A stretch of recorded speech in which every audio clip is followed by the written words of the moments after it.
Hello! In lieu of my attendance today, I've prepared this video of my presentation. I hope you enjoy it.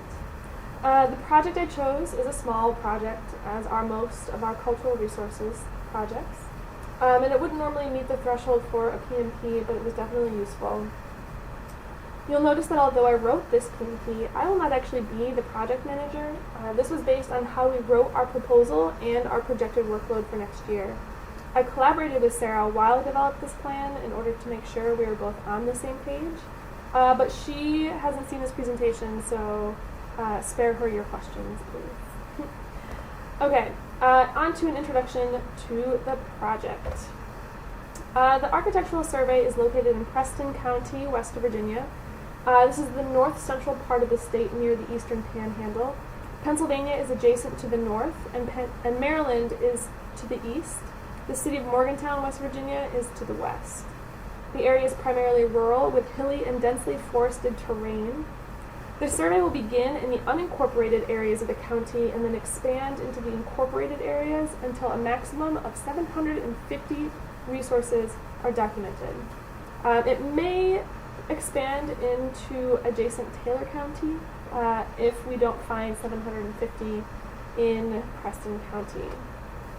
The purpose of the Preston County Architectural Survey is to document historic structures which retain a high level of architectural integrity and to provide an overview history of Preston County as a whole.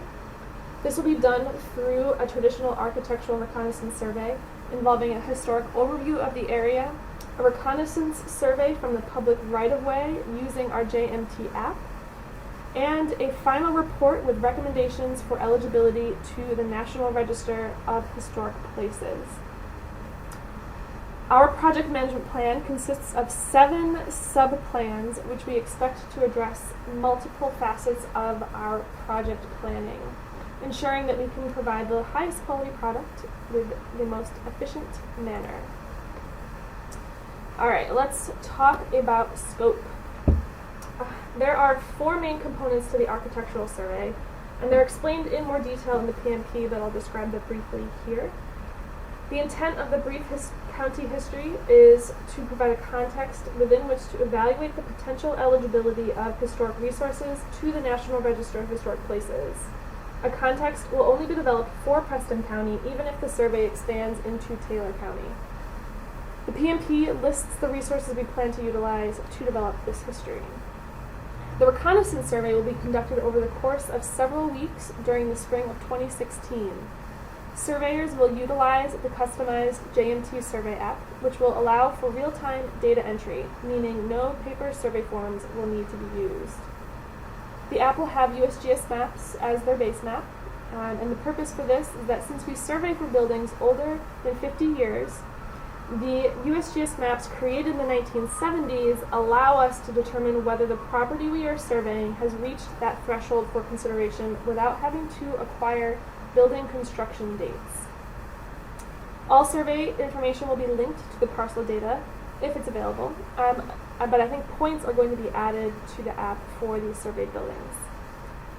And the attributes within the app will match the West Virginia State Historic Preservation Office Historic Property Inventory forms. The PMP outlines the type of information to be gathered, like the photographs, coordinates, addresses. It outlines the type of resources to be surveyed, like buildings, structures, sites over 50 years old. It explains that the survey will occur from the public right-of-way only, and that those resources which are inaccessible will be documented in the final report as recommendations for further research. All survey data will be geolocated based on a point, and it will be available through our ArcGIS online, as well as a shapefile format that will be provided to our client. Historic property inventory forms will be submitted in either Access or Excel database, and in a PDF format. No paper forms will be printed. Each HPI form will be saved as a separate PDF file accompanied by at least 2 current photographs and a USGS map.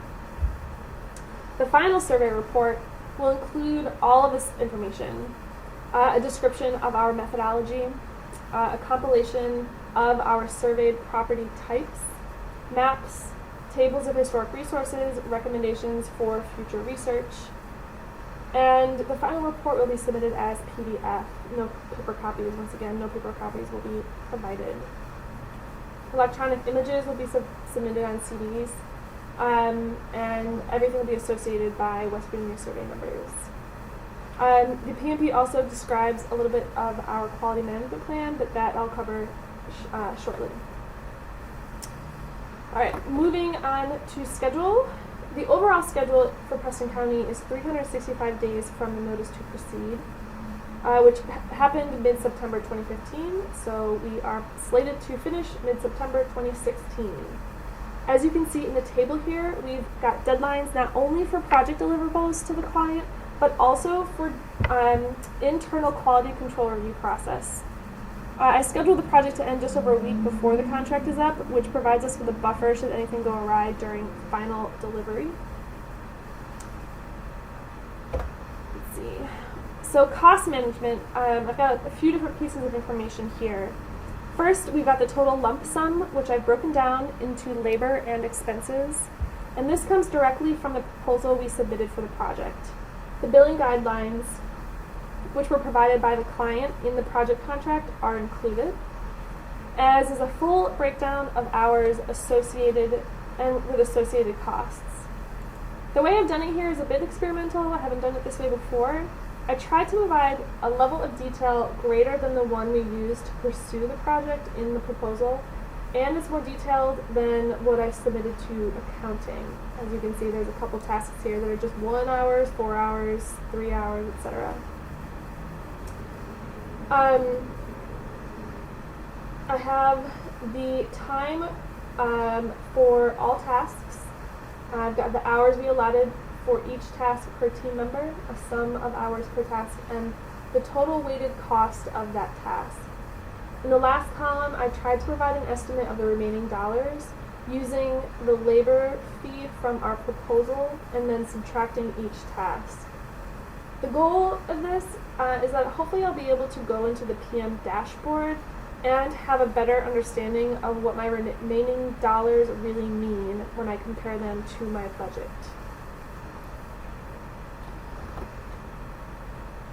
Alright, so for quality management, in the PMP we've broken it out by product. I will be the quality control coordinator for the Preston County Architectural Survey project. So our quality management section provides some specific guidelines for specific tasks, but generally all written work will be submitted to me about 10 business days prior to client submission deadline. I will then provide comments and for revisions, and then the project manager will take a quick look to make sure everything is there for the submission. In terms of field work, survey data will be checked on a daily basis by the surveyors in the field.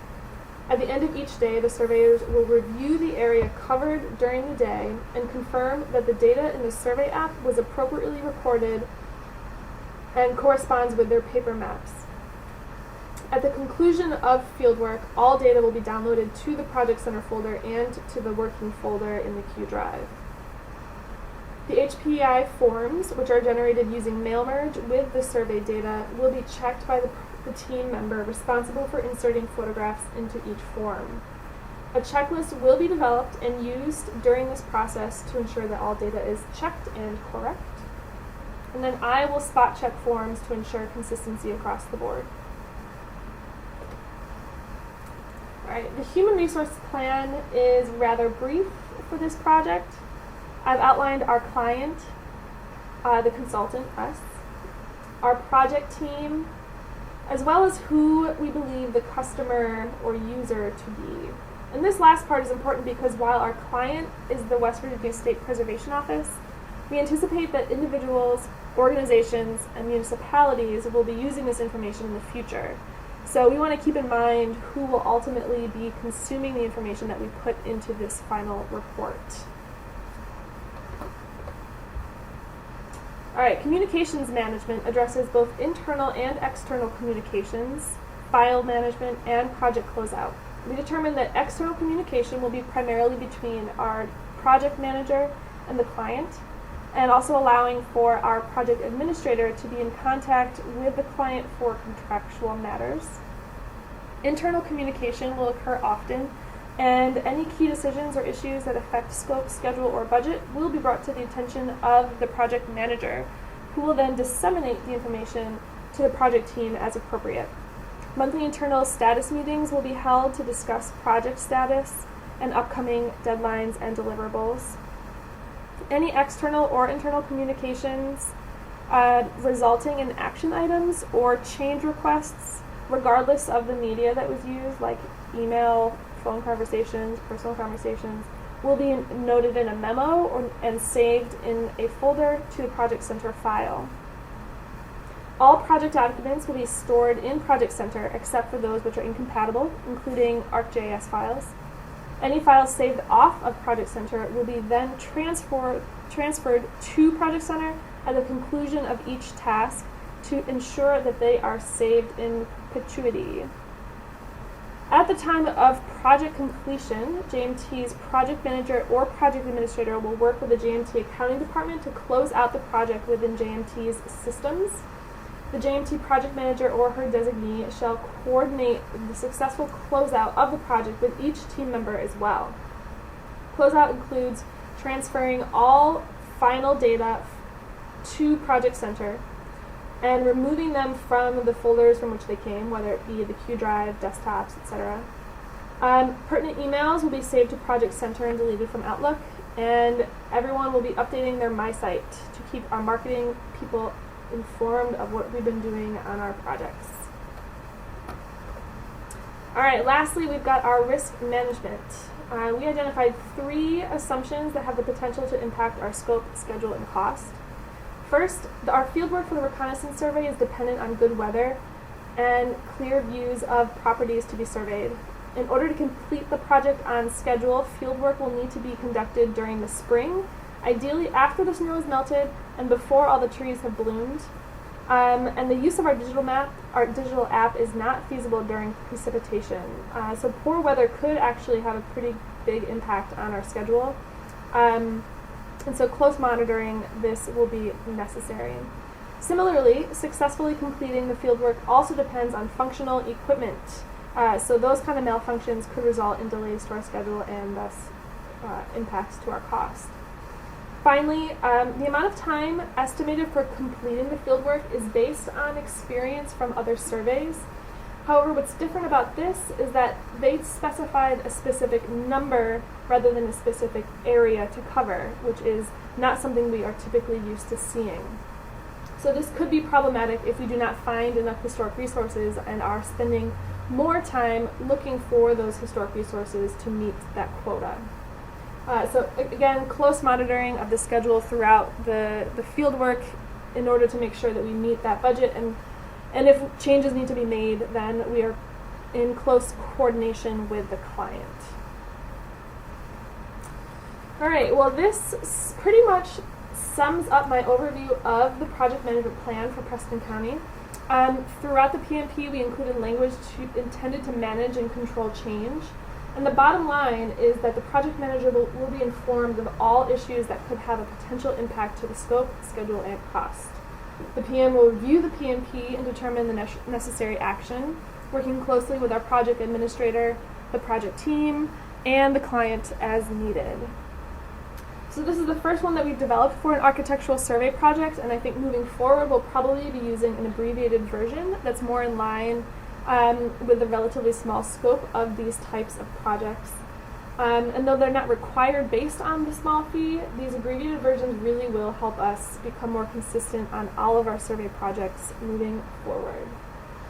All right, well, I thank you for listening, and shoot me an email if you guys have any questions, and I'll be sure to get back to you when I return.